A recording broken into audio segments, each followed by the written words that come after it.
Friends, I hope everybody is doing well. Like I told you, I will be reviewing some of my some notes from the Iamdomo Book of the Month, which is Straight No Chaser by Steve Harvey. And so far, I'm only on really page 30, but I thought, actually, I'm on page 41. Take that back. I thought that I would read a few lines and maybe perhaps discuss some of the things that I thought were interesting while reading it. And so I'll make a few of these videos. I realized that sometimes I select a book of the month, but I don't really post about it. So decided that this would be a good opportunity to share with you. So the book is essentially about. It's actually Steve Harvey's oh, it's late. It's Steve Harvey's um, perspective on how a woman can find, keep, and understand a black man, or understand a man just in general, not a black man, but perhaps he sees um, this through the lens of a black man. So I think that makes sense. Just one thing that kind of stood out to me, and I thought that this is probably the best place to start um, because it relates to one of his recent books that perhaps you've read. I've not read, but it says, as I explained in Act Like a Lady, Think Like a Man, everything a man does is filtered through his title, who he is, how he gets the title, what he does, and the reward he gets for the effort, how much he makes. These are the three things every man has to achieve before he feels like he's truly fulfilling his destiny as a man. And if any of those things is missing, he will be much too busy trying to find it to focus on you. He'll be too busy trying to find it to focus on you. And he won't have it in him to settle down, have children, or build a relationship. I can see that perspective. I'm wondering how you all feel about it. Do you feel that, I mean, especially those black men out there, do you feel that uh, being accomplished um, with regard to who you are, what you do, and how much you make relates to uh, your ability to commit to a long-term relationship? Think about that. Also, on page 5, I thought there to be a great generalization that Steve was making in regard to his father sharing with him some wisdom about becoming a man. And I just jotted this note down, I don't even know. But he's talking about the relationship with his father and wishing that his father would have told him things about fatherhood and about being a husband and about being a man that would have helped him uh, throughout his first marriage. And he says, he didn't tell me, Steve, listen, you got a couple of years to date a few women while you figure this thing out.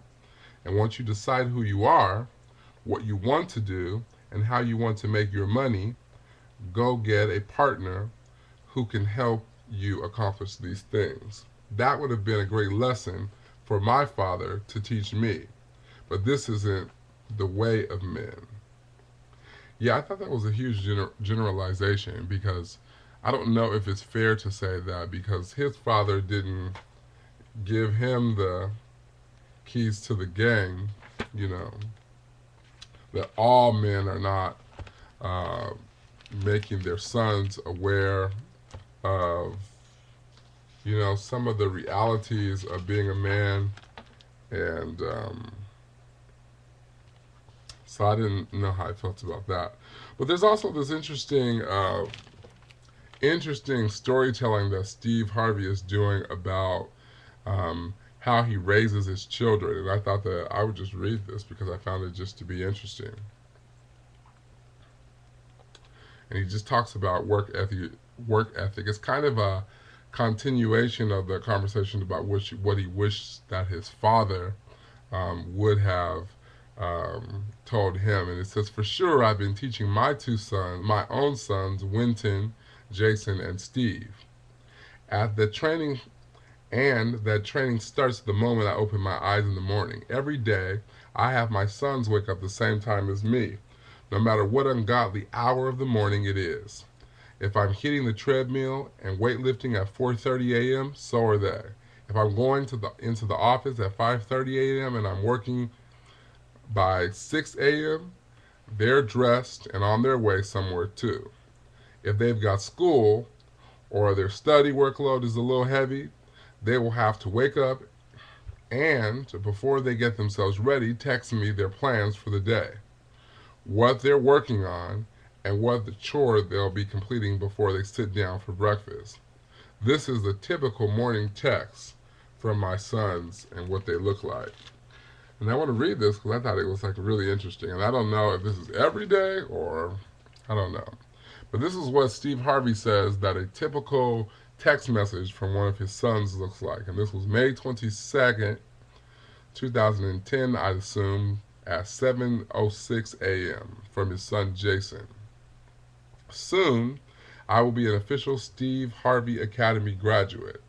I take one more test next week and then I'm off to make you proud of me. Today, I will sweep the front courtyard and study. Love you, Dad. Talk to you later." Steve replied to him, "I am already proud. Just give me something to brag about. Give your dad some great moments for his twilight years." And then Jason replied at 7:11, "Yes, sir. Looking forward to making that happen." I thought that was interesting. I thought it kind of spoke to the work ethic that I don't think we really hear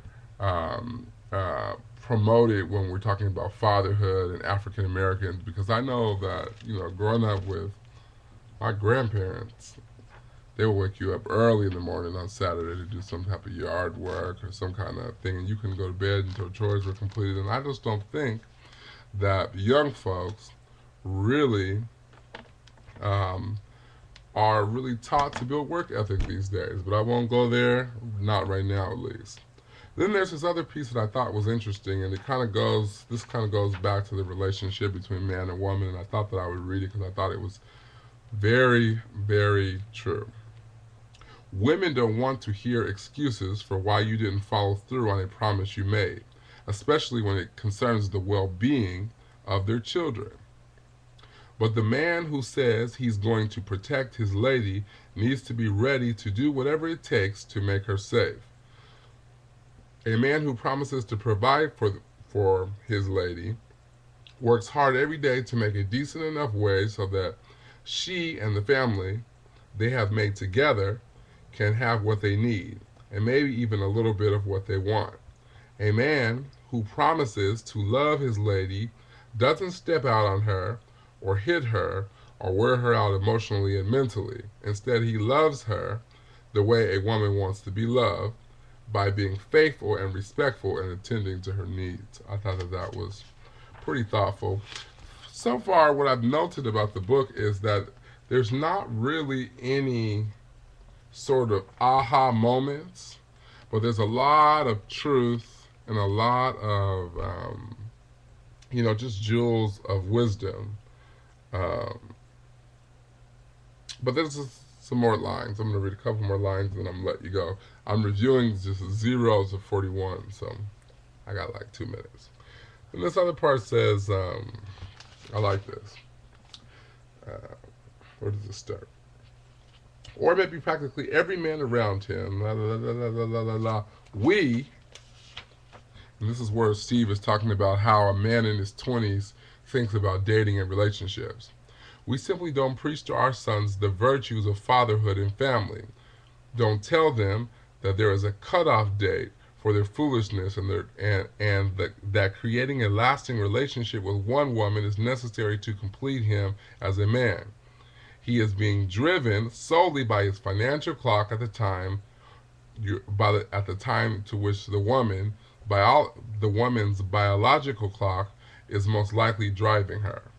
And trust me when I tell you, the alarm on his clock isn't set to remind him that it's time to make babies. Well, I thought that was interesting. Um, I wrote some note about dating with kids. Let's see what this says. This is another line. You also have every right to study, and this is Steve giving advice to women who are interested in dating men in their 20s and so on and so forth. You also have every right to study what kind of man he's shaping up to be, whether he is respectful, courteous, treats you the way you want to be treated, and is a law abiding citizen. You deserve to know, too, whether he has hopes and dreams and a sound relationship with God. If he has children, you should be investigating for yourself what kind of man he is to his children and the relationship he has with his kid's mother. I thought that was interesting. Because that might be something that perhaps people overlook. Like, oh no, here comes your baby's mama. But to me, I think it is important to have a sturdy relationship with the woman who raises your child. And women can be a little bit, I don't know. But anyway. All right, two or three more readings, and then I'll let you go. Where? Nah, I think I'll let you go now. I'll stop here. Stop on page 29, and I'll talk to you a little later soon. So anyway, the book so far has been quite interesting, and I think it's a pretty easy read because it doesn't really discount you, no matter whether you're a male or female. I think you can read this and sort of glean from it, understand more of Steve's perspective, but also put your own, whether you're male or female, put your own sort of experiences into the pot to see where things line up and what boils to the top. So I would encourage you to perhaps read the book or get the book on CD from your local library and just listen to it on your commute. That's always something that I think is fun if you're not the type of person who can read certain types of books. So anyway, hope you enjoyed, and you will hear more from me about this book, the Iamdomo Book of the Month for May, Straight, No Chaser by Mr. Steve Harvey.